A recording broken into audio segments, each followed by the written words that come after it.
ईशावास्यमिदगं सर्वं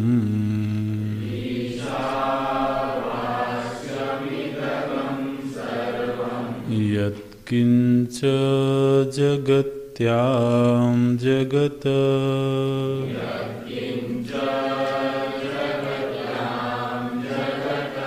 तेन त्यक्तेन भुञ्जीथाः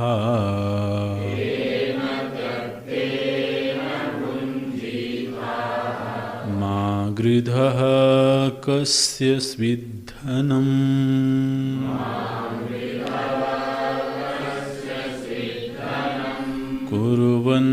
कुर्वन्नेवेह कर्माणि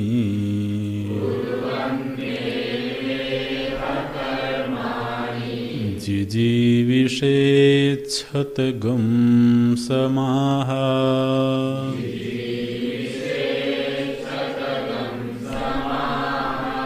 एवं त्वयिनान्यथेतोऽस्ति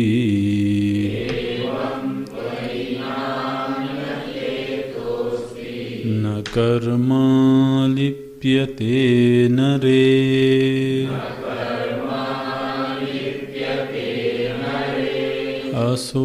असुर्यानाम ते लोकाः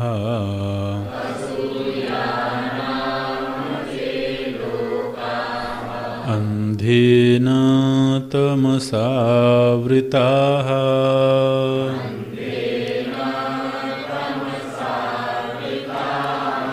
तागंस्ते प्रेत्याभिगच्छन्ति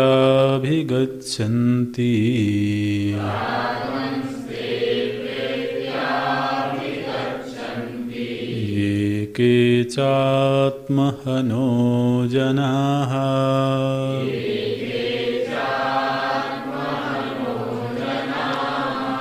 अनेजदेकं मनसो जवीयः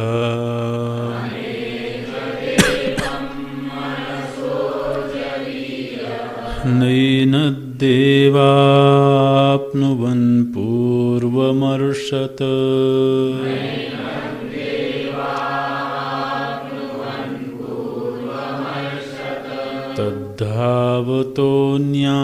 तद्धावतोऽन्यानत्येति तिष्ठत्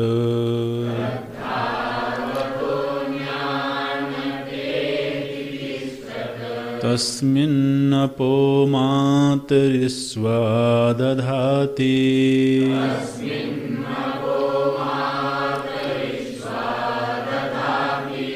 तदेजति तन्नैजति तद्दूरे तद्वन्तिके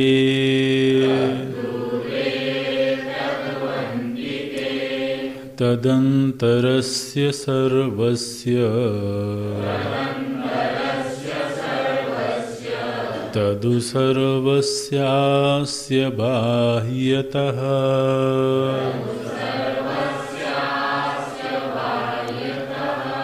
यस्तु सर्वाणि भूतानि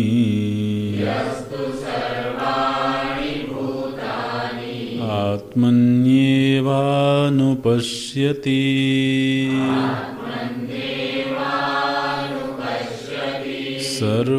सर्वभूतेषु चात्मानं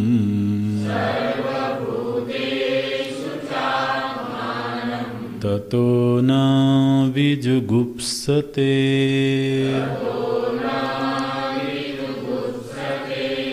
यस्मिन् सर्वाणि भूतानि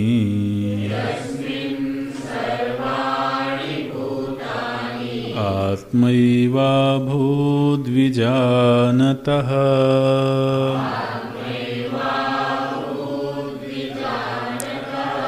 तत्र को मोहः कः शोकः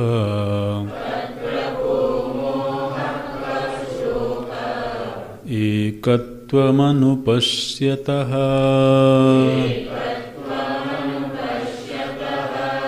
यस्मिन् सर्वाणि भूतानि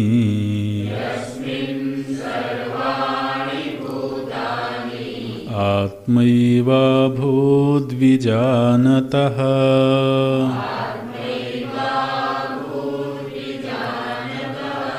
तत्र को मोहः कः शोकः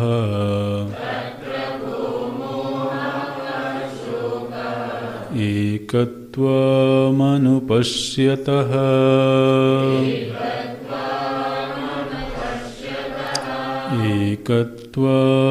एकत्वमनुपश्यतः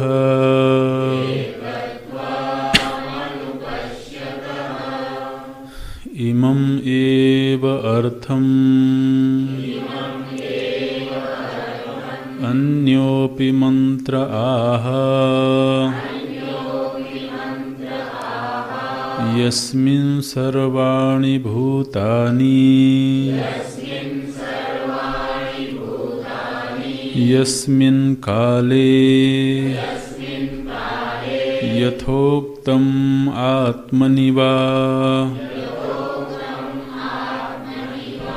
तानि एव भूतानि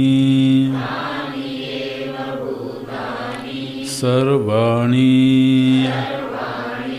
परमार्थात्मदर्शनात् आत्मैव अभूत् आत्मैव संवृतः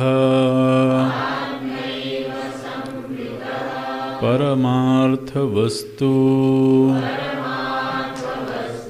विजानतः तत्र तस्मिन् काले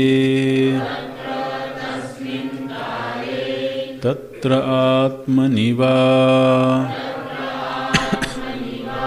को मोहः कः शोकः शोकश्च मोहश्च कामकर्मबीजम् अजानतः भवति न तु आत्मैकत्वं विशुद्धम् गगनोपमं पश्यतः को मोहः कः शोकः इति शोकमोहयोः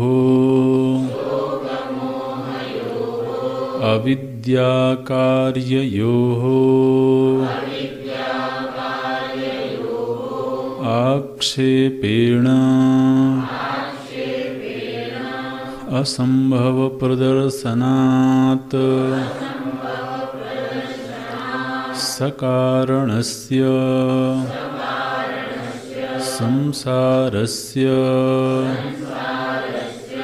अत्यन्तम् एव उच्छेदः प्रदर्शितो भवति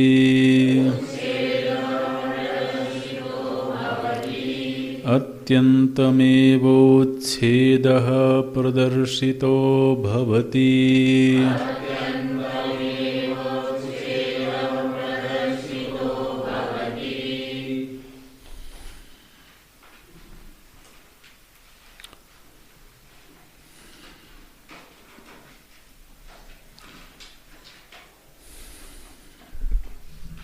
छठवें और सातवें मंत्र में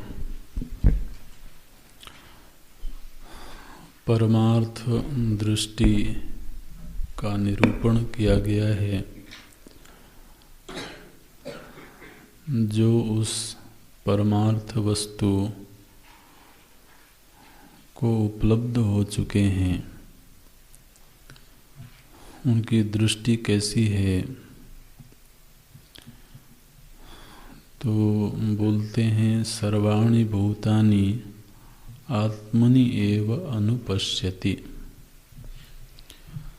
समस्त भूतों को अपनी आत्मा में देखते हैं और सभी भूतों में अपनी आत्मा को देखते हैं। अपनी आत्मा माने अपने आप को। मैं और मेरी आत्मा ये दो भिन्न चीज़ें नहीं हैं। आत्मा को ही मैं कहते हैं, मैं को ही आत्मा कहते हैं। तो जो मैं के रूप में पारमार्थिक आत्मस्वरूप है, व्यावहारिक नहीं। व्यावहारिक जो मैं की अनुभूति है वो तो कार्यकरण संघात सापेक्ष है। जो पारमार्थिक मैं है,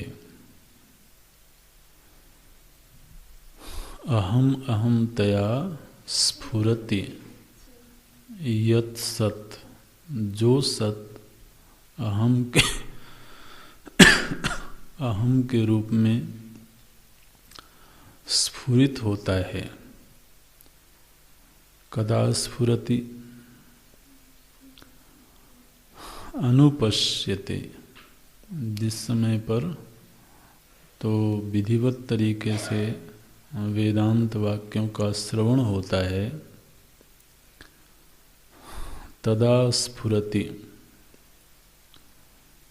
तदेव परम पूर्ण सत। वह जो परम पूर्ण सत है वह समस्त भूतों में है और समस्त भूत उसमें हैं। ये जो वक्तव्य है इसमें ये ध्यान देना है कि ये दृष्टि तभी सिद्ध हो सकती है जबकि जगत विवर्त रूप होवे और आत्मा अधिष्ठान रूप होवे। यदि आधार आधेय संबंध के आधार पर देखा जाए तो ये दृष्टि कभी सिद्ध नहीं हो सकती है। इनमें से इन दोनों वाक्यों को बोलने के पीछे एक संकेत है, एक सिद्धांत है। हमने सभी भूतों में आत्मा है और सभी भूत आत्मा में हैं। ये जो दो बात बोली गई, ये दो बात क्यों बोली गई? एक वाक्य बोलने से भी काम चल सकता था, लेकिन नहीं, एक बात बोलने से काम नहीं चल सकता था। तो आत्मा में समस्त भूत हैं, समस्त प्रपंच हैं, तो इसमें आधार आधेय संबंध भी हो सकता है। जैसे हम कहें कि इस मेज में पुस्तक है,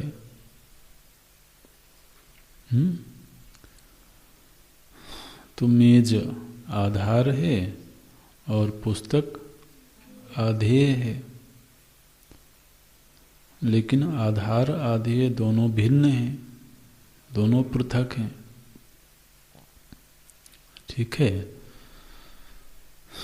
तो घड़े में जल है, ये कहा जा सकता है। घट आधार है, जल आधेय है।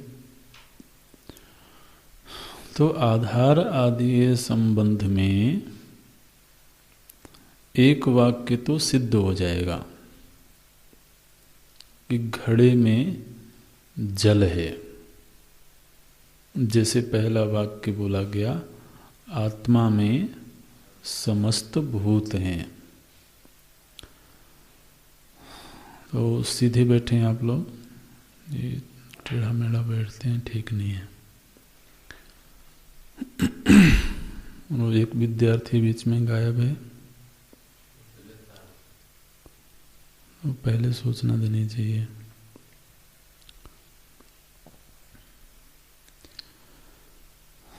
तो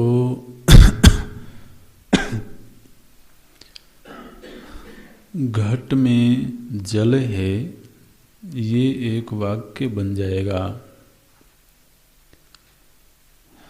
किंतु जल में घट है ये वाक्य नहीं बनेगा, है ना। आधार आधेय संबंध में एक वाक्य की सिद्धि हो जाएगी। तो यदि तो ये कहा जाए कि आत्मा आधार है और समस्त भूत उसमें आश्रित हैं, आधेय के रूप में, आश्रय आश्रित भी कर सकते हैं, आधार आधेय भी कर सकते हैं। तो यदि तो ऐसा संबंध होवे कदाचित, तो उसमें एक वाक्य घट जाएगा, दूसरे वाक्य की संगति नहीं लगेगी।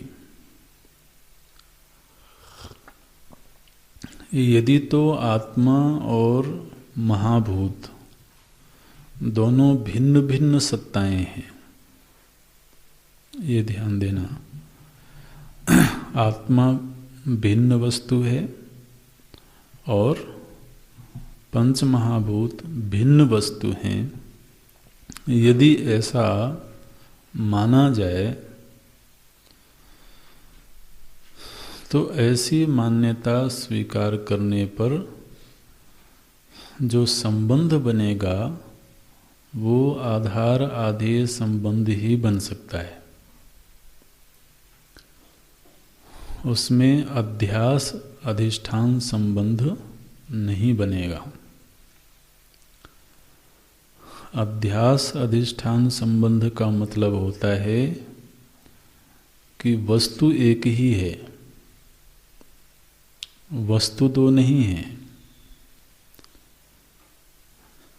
ठीक है ना। जैसे सर्प और रज्जु में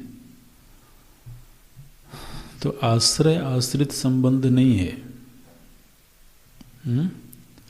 वहाँ अध्यास अधिष्ठान संबंध है। तो जो अध्यास है वो प्रतीति मात्र है, वो वस्तु नहीं है। तो जब वस्तु एक ही होवे, अन्य की प्रतीति मात्र होवे, तभी वहाँ अध्यास अधिष्ठान संबंध बनता है। तो और फिर ये बात कही जा सकती है कि रज्जु में सर्प है और सर्प में रज्जु है, ये बात बन जाएगी। लेकिन यदि तो सर्प की सत्ता भिन्न होवे और रज्जु की सत्ता भिन्न होवे, तो दोनों में से एक ही बात कही जा सकती है। या तो ये कहा जा सकता है कि रज्जु में सर्प है, तो वहाँ पर फिर रज्जु आश्रय बनेगी और सर्प उस पर आश्रित होगा। लेकिन जो आश्रय है वो आश्रित हो जाए, ये बात नहीं बनेगी। माने जैसे घट आश्रय है और जल आश्रित है, तो इसका उल्टा नहीं हो सकता है कि जल आश्रय बन जाए और घट उस पर आश्रित हो, ऐसा संबंध नहीं बनेगा। जो आश्रय है वो आश्रय ही रहेगा, जो आश्रित है वो आश्रित ही रहेगा। तो देखिए, यहाँ पर दोनों की सत्ता भिन्न है, लेकिन जल और लहर में लहर प्रातीतिक सत्य है, प्रतीति मात्र है, और जल उसका अधिष्ठान है।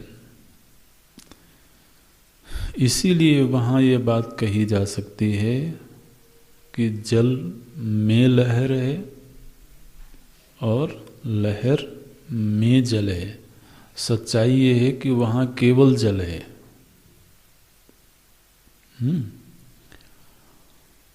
वहाँ लहर कोई पृथक सत्ता नहीं है। अगर तो लहर जल से भिन्न होती, जैसे कहा जाए कि समुद्र में जहाज है, तो वहाँ पर जहाज की सत्ता भिन्न है और समुद्र की सत्ता भिन्न है, तो उसमें फिर एक ही बात कही जाएगी, समुद्र में जहाज है। जहाज में समुद्र है ये नहीं कहा जा सकता है। तो श्रुति ने जो दो वाक्य दिए वो इस बात का संकेतक है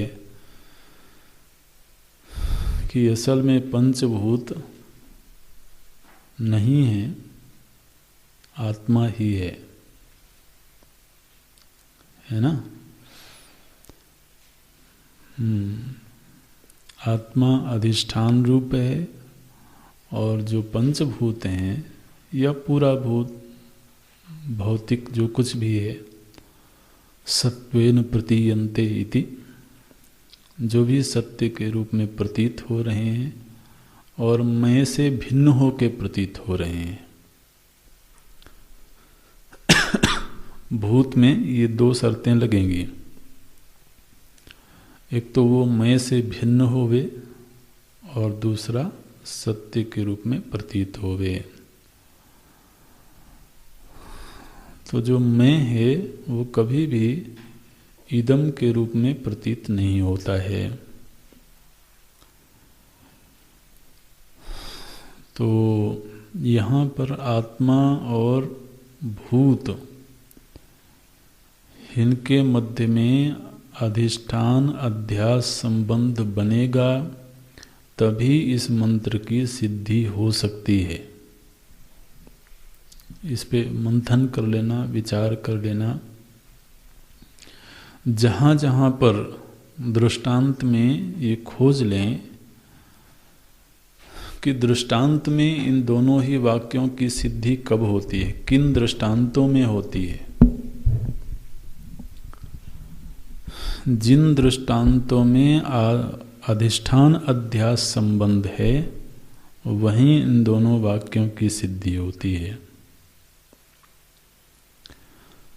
जैसे घट में जल है, एक ये वाक्य है, और दूसरा घट में मिट्टी है, एक ये वाक्य है।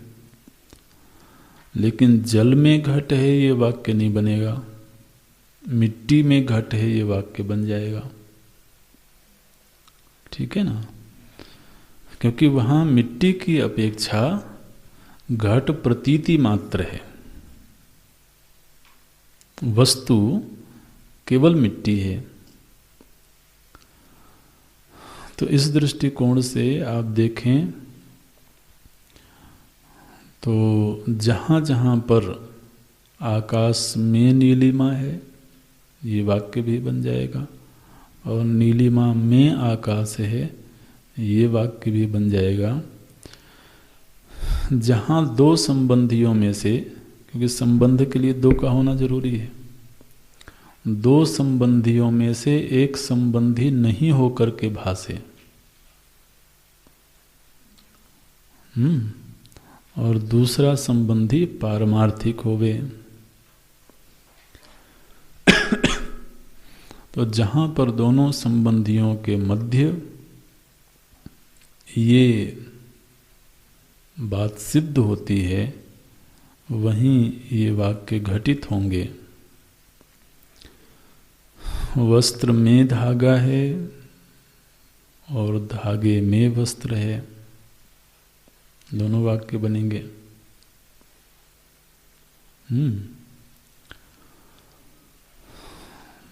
तो हम सत्संग हॉल में बैठे हैं, लेकिन सत्संग हॉल तो हमें नहीं है। तो ऐसे आलोडन विलोडन करते हुए दृष्टांतों के माध्यम से इस सिद्धांत को पुष्ट करें। इस मंत्र का मतलब क्या है? इस मंत्र का मतलब है कि उस महापुरुष की दृष्टि में सिवाय आत्म वस्तु के और कुछ नहीं है। बोले महाराज हमको तो भूत दिख रहे हैं। बोले हाँ दिख तो मुझे भी रहे हैं, वो मना नहीं करेंगे, दिख तो मुझे भी रहे हैं, लेकिन नहीं होकर के दिख रहे हैं। ये दृष्टि है उनकी। तो जब आत्मा वस्तु ही है तो अन्य रहा नहीं। क्योंकि ध्यान देना, अगर तो भूत आत्मा से भिन्न वस्तु होगी तो वो अन्य ही होगा। भगवान भाष्यकार ने जब जुगुप्सा का निषेध किया तो वहाँ पर क्या बताया कि वहाँ अन्यता नहीं है। अन्य माने मुझसे भिन्न नहीं है। तो अब यदि तो महाभूत आत्मा से भिन्न होंगे तो फिर अन्यता तो होगी ही। अन्यता का निषेध तभी हो सकता है जबकि मैं के सिवा और कोई न होवे।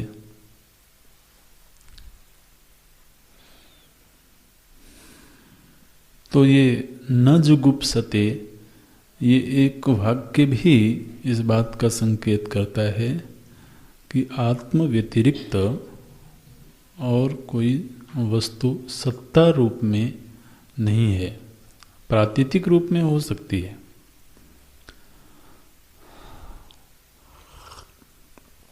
तो पीछे कभी ये चर्चा की होगी हमने कि जो सत्य है उसके 3 विभाग किए जाते हैं, है ना।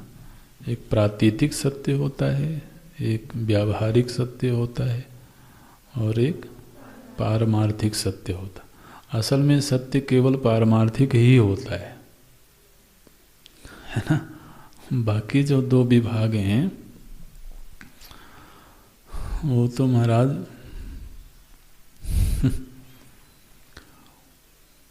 हमारे अनुभव का अनुवचन है, और वो अनुभव किसी कीमत का है नहीं। तो चूंकि अभी हमें ऐसा अनुभव होता है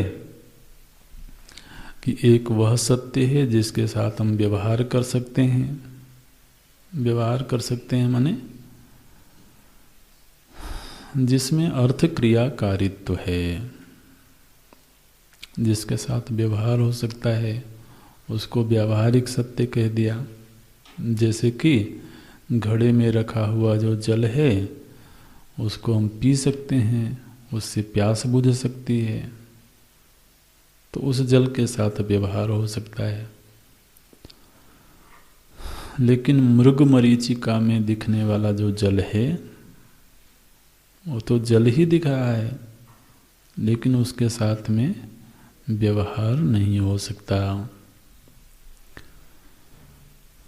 तो किरणों में दिखने वाला जल प्रातीतिक सत्य है और घड़े में रखा हुआ जल व्यावहारिक सत्य है। लेकिन ये दोनों ही सत्य जिस परम सत्य पर आश्रित हैं वो पारमार्थिक सत्य है। उस पारमार्थिक सत्य की दृष्टि से ये प्रातीतिक और व्यावहारिक जो जगत है ये वास्तव में है नहीं।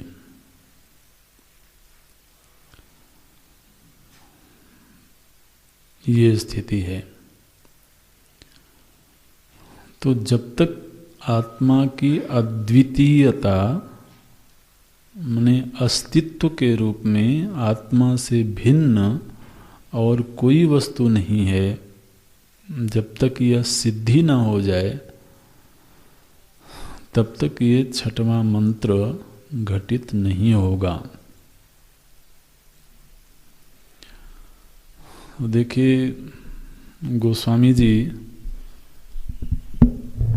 अपने राम जी को इस रूप में देखते हैं। उनको ये दृष्टि प्राप्त है तो क्या बोलते हैं, रजत सीप मह भास जिमि जथा भानुकर वारी, ये बोलते हैं। बोले कि ये दुआ हम लोग पढ़ चुके हैं। रजत सीप महाभास जिमि बोलते हैं कि जिस तरह से सीप में चांदी भासती है,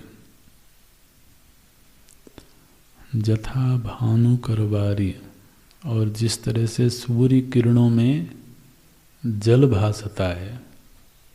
असल में मृग मरीचिका में जो जल है ना, वो रेगिस्तान में नहीं भासता है, वो किरणों में भासता है। मरीचि माने किरण होता है।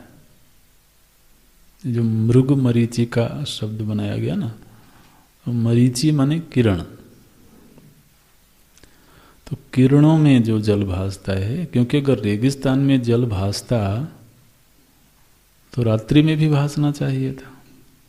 वो तो जब सूर्य किरणें होती हैं तभी भासता है।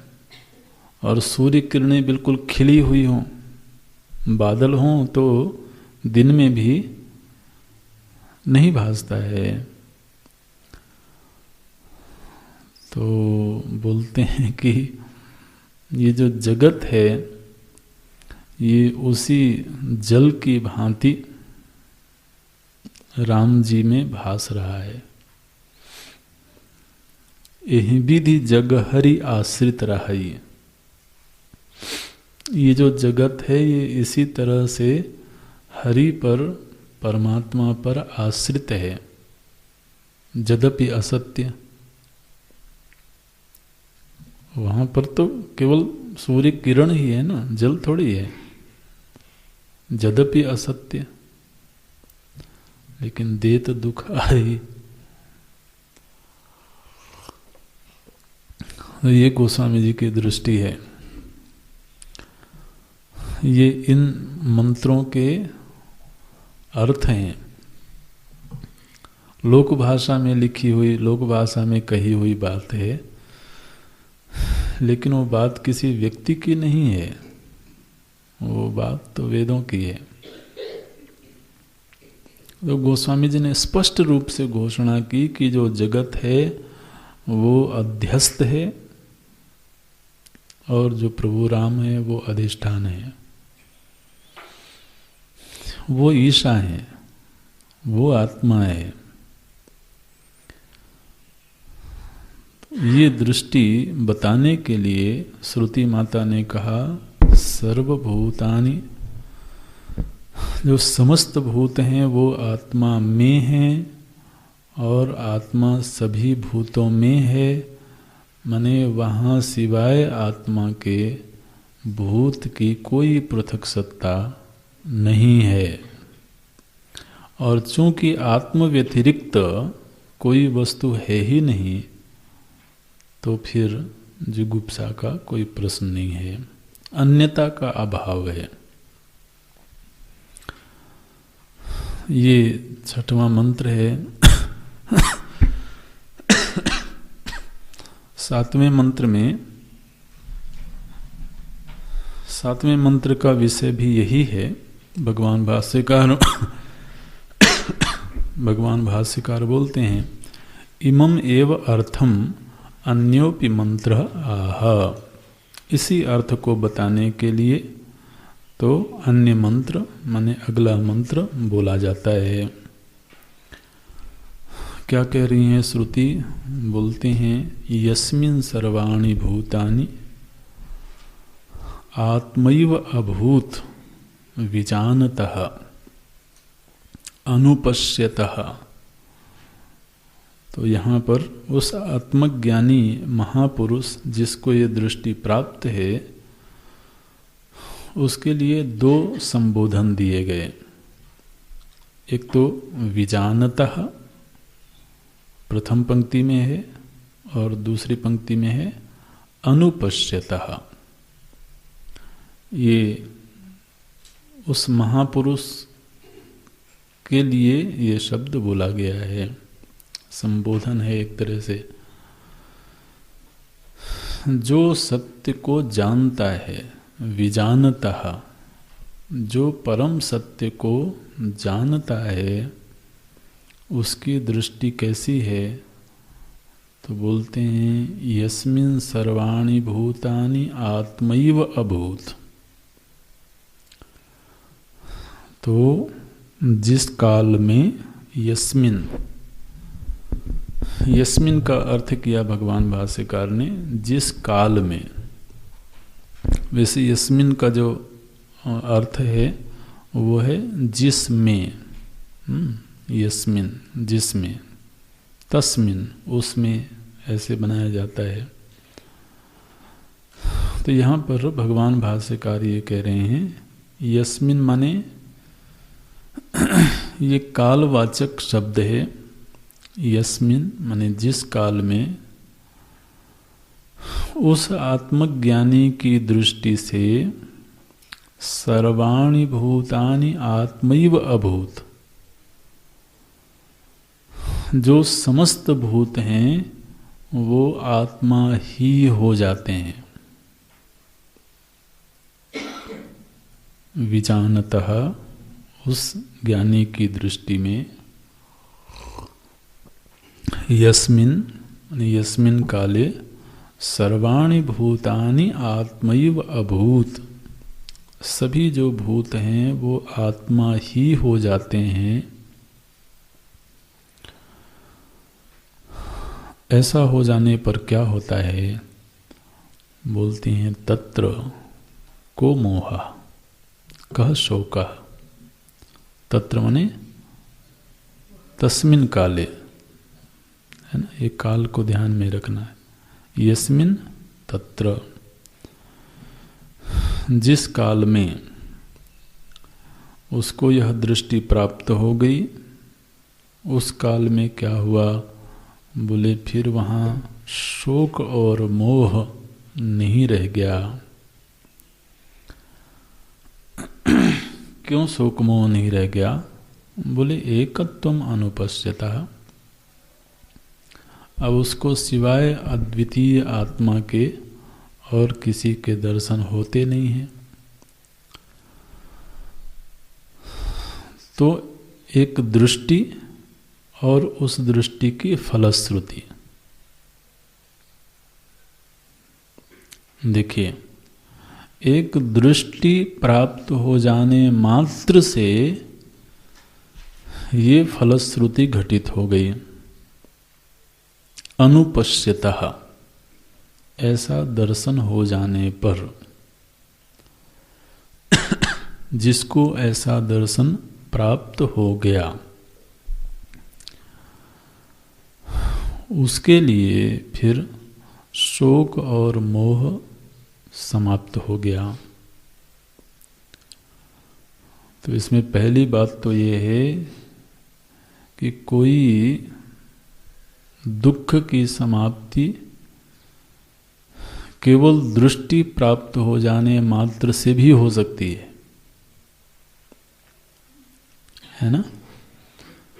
एक दृष्टि मिल जाने मात्र से भी कोई इतनी बड़ी फलश्रुति घट सकती है। शोक का निवारण हो गया, मोह का निवारण हो गया। तो असल में जो शोक और मोह है ये हमेशा अन्य को लेकर के ही होता है। ध्यान देना, शोक जो होगा, शोक किसको लेकर के होता है? जो कोई चीज नष्ट हो गई है ना। शोक नाम की जो वृत्ति है ये भूतकालीन वृत्ति है। एक चीज नष्ट हो गई जो हमें प्रिय थी,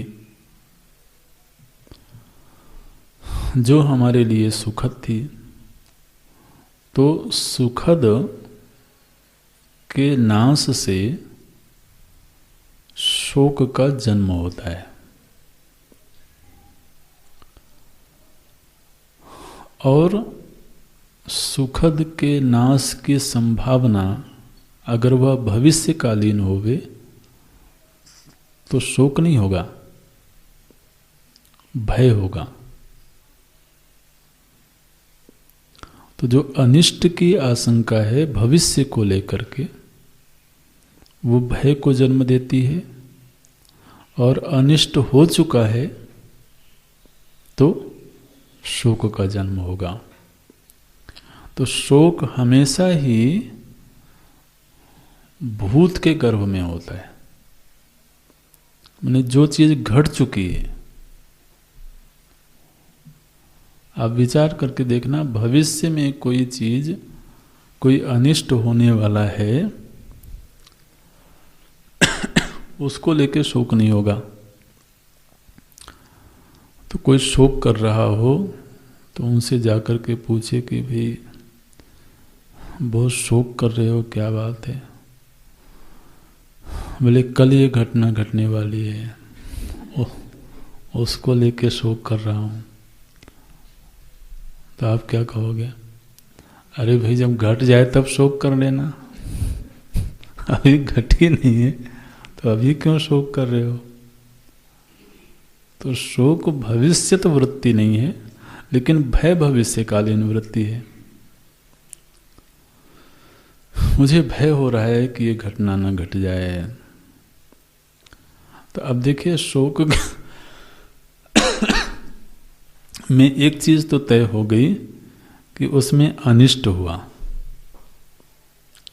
और अनिष्ट जो हुआ वो अन्य का हुआ। किसी को स्वयं के मरने का शोक थोड़ा होता है।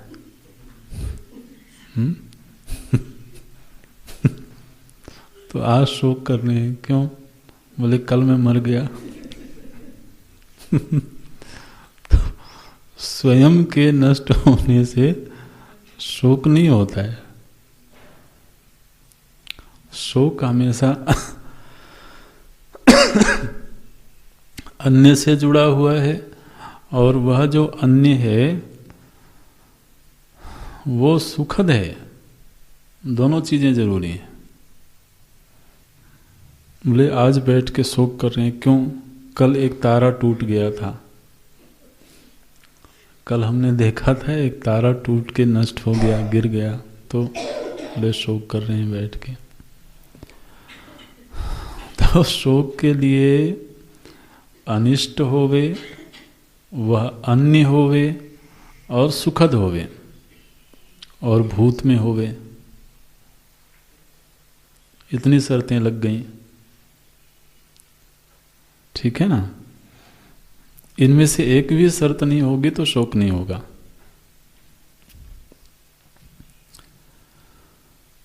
अब आप देखिए, जो आत्मदृष्टा है उसके लिए भूत कुछ हुआ नहीं, क्योंकि आत्मा नित्य वर्तमान है। ठीक है? और वो नष्ट हो नहीं सकती, क्योंकि नष्ट होने की अनुभूति उसे नहीं होगी। और वो नित्य आनंद स्वरूप है। तो अन्य में आनंद देखने की इच्छा ही नहीं है, जरूरत ही नहीं है। तो शोक होने की जितनी शर्तें हैं वो शर्तें वहाँ घटित नहीं होती हैं। और दूसरी वृत्ति है मोह। मोह माने उल्टी समझ, मोह वैचित्य। तो महाराज ये मोह भी जो होता है ना, ये भी अन्य की अपेक्षा से ही होता है। बिल्कुल। यहाँ तक कि मोह का जो व्यावहारिक अर्थ किया जाता है, व्यवहार में जो अर्थ किया जाता है, वो प्रेम के संदर्भ में किया जाता है। बोलते हैं इनसे बड़ा मोह है मेरा। तो अगर वो अर्थ भी लिया जाए, हालांकि वो मुख्य अर्थ नहीं है, लेकिन वह अर्थ भी लिया जाए, तब भी वह अन्य में ही होगा। कोई ये नहीं कहता कि मेरा मुझसे बड़ा मोह है।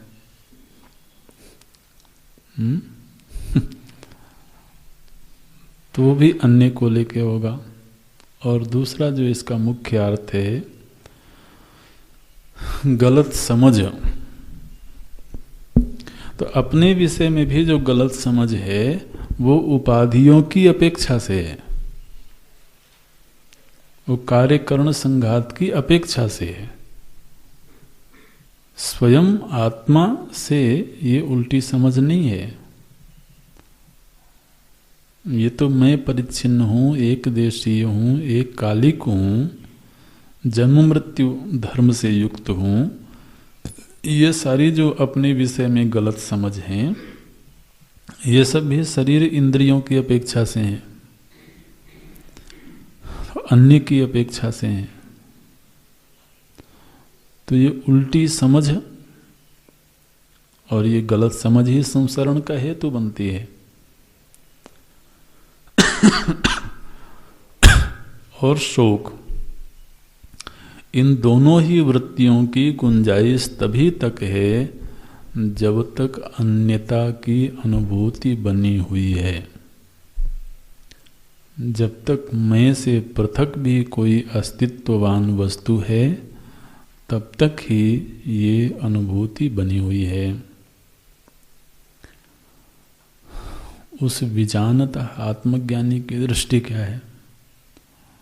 बोले वो तो महाराज सारे भूत आत्मा ही हो गए। आत्मा हो गए माने आत्मा से भिन्न उनकी सत्ता नहीं रही। एतद् विजानतः को मोह का शोक। और हर व्यक्ति इन्हीं वृत्तियों से तो बाहर निकलना चाहता है। मोह से बाहर निकल जाए तो संसरण खत्म हो जाए, आत्मानंद की प्राप्ति हो जाए तो अन्य आश्रय खत्म हो जाए, शोक खत्म हो जाए। शोक जो है ना, ये अन्य में जो सुख पाने का आश्रय बना हुआ है, यही शोक को जन्म देता है। देखो ये सब ऐसी वृत्तियां हैं हम सभी के भीतर। माने दूसरी वस्तु है और वो किसी और के लिए सुखद होवे, तो हमें क्या लेने देना, हम क्यों शोक करेंगे? हम तो शोक तब करेंगे जब वो हमें सुख देता हो और हम उस पर सुख के लिए आश्रित होवें। तो जो शोक की मात्रा है ना, ये मात्रा का बढ़ना घटना इस बात पर निर्भर करता है कि हम किस वस्तु पर कितने ज्यादा आश्रित हैं। हम जिस वस्तु पर जितने ज्यादा आश्रित होंगे उतनी ही शोक की मात्रा बढ़ेगी।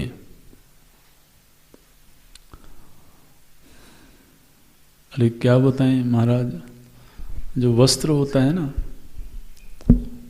उस पर भी आश्रित होते हैं। आजकल तो ज्यादा ही आश्रित होते हैं।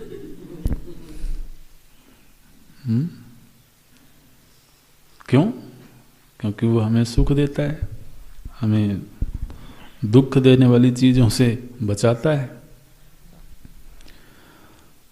तो आजकल के दिनों में मान लो कि एक ही स्वेटर है किसी के पास में, केवल मान लो बोल रहे हैं और वो अपनी है, मेरी है, और किसी ने उसको जला दिया। बोले आज बड़ी सर्दी लग रही थी, हमने सोचा थोड़ा आग ताप लेते हैं तो लकड़ी कहीं दिखी नहीं, तो सोचे चलो थोड़ी देर के लिए ही सही। अब देखिए कितना शोक होगा। और वही घटना गर्मी के दिनों में घटित हो तो कोई बात नहीं। तो अब वो वस्तु अपनी है, इसके बावजूद किस समय हम कितने ज्यादा उस पर आश्रित हैं, ये तय करता है शोक की मात्रा को।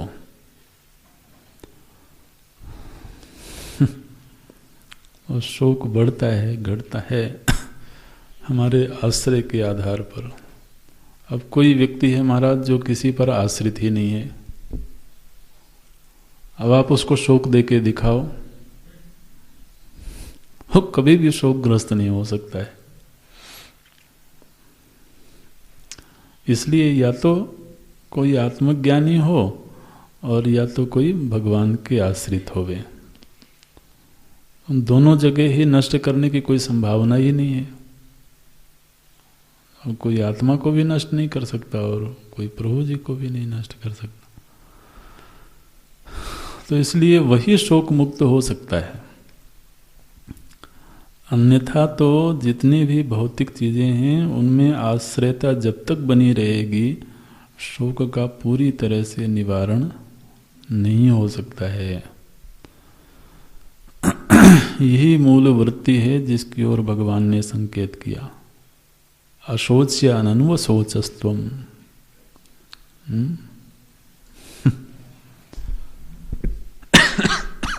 जहां शोक करना उचित नहीं है वहां शोक कर रहे हो। तो इसलिए यहाँ पर तो कुछ भी परायापन है ही नहीं, और जो आत्मस्वरूप है उसका कभी नाश हो नहीं सकता है।